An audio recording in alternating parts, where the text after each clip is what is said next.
Eggplant recipe naman po tayo. So, ang gagawin ko po dito ay hindi po pirito para hindi po magkakos ng inflammation dahil medyo iwas-iwas po tayo sa mga pagkaing nagkakos ng inflammation. Hinati ko lang po sa gitna and then hinati-hati ko rin po yung mga loob niya para mas madali ko po siyang makuha dahil po tatanggalin ko po yung mga parte po ng talong na ito na malambot.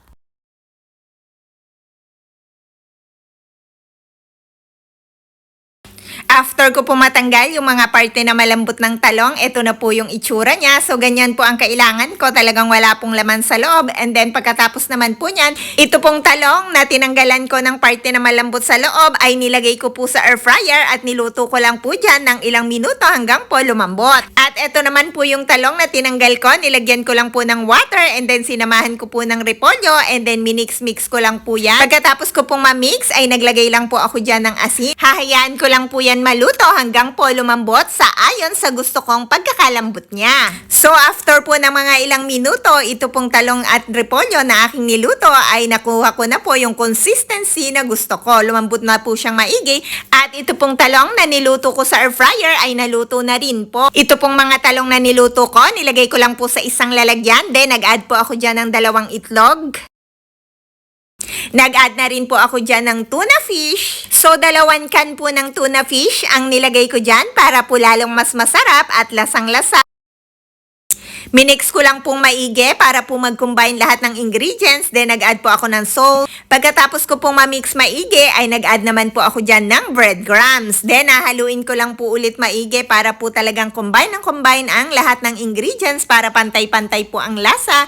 Pagkatapos naman po, nilagay ko na po dito sa mga talong na niluto ko sa air fryer. So, hindi po ako dyan nag-add ng oil at hindi na rin po ako mag-a-add ng oil dahil po ito po, pagkatapos ko pong mailagay yan, ay ilulutuin ko pa po yan sa air fryer ulit. Pero hindi na po talaga ako mag-a-add ng oil dahil po no need oil na po talaga. Dahil maluluto rin po yan kahit hindi ko lagyan ng oil. At bukod pa nga po doon, hindi po magkakos ng inflammation. So, niluto ko lang po yan sa air fryer ng mga ilang minuto. After po mga ilang minuto ay naluto na rin po itong recipe ko ng eggplant na talagang gustong-gusto ko po dahil po ang eggplant ay bukod po sa anti-cancer, napakarami pong benefits na makukuha pati na rin po dun sa repolyo.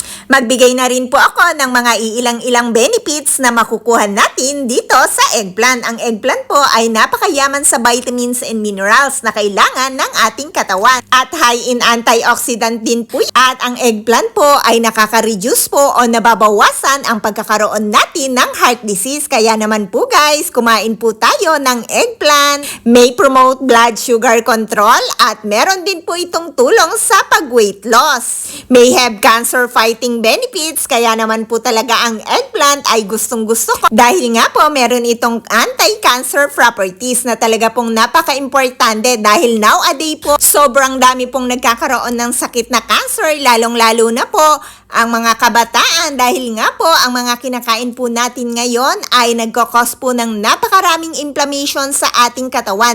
Ang mga inflammation po sa ating katawan kapag hindi po yan gumagaling ay nagdudulot po yan ng napakaraming sakit kagaya nga po ng cancer. Kaya po guys, kailangan natin mag-ingat sa ating mga kinakain dahil nga po sa panahon ngayon talagang pabata na rin po ang mga nagkakasakit kagaya nga po ng cancer pati na rin po ang mga sakit sa liver na talaga naman pong napakahirap gamutin at minsan nga po ay napakamahal pa po ng gamutan nito lalong-lalo na po sa mga bansa na talagang hindi pre-medication. So guys, kaya po alagaan po natin ang ating mga sarili, kumain po tayo ng sapat lang at kumain din po tayo ng mga healthy pagkain. At hanggat maaari po kung kaya nyo na rin po mag-exercise ng dahan-dahan ay napakaganda rin po niyan para po maging healthy po tayo palagi. At kung hindi naman po kaya ng exercise, alam nyo po ba na ang paglalakad araw-araw ay isang uri po ng exercise na napakaganda at malaking tulong po sa ating kalusugan.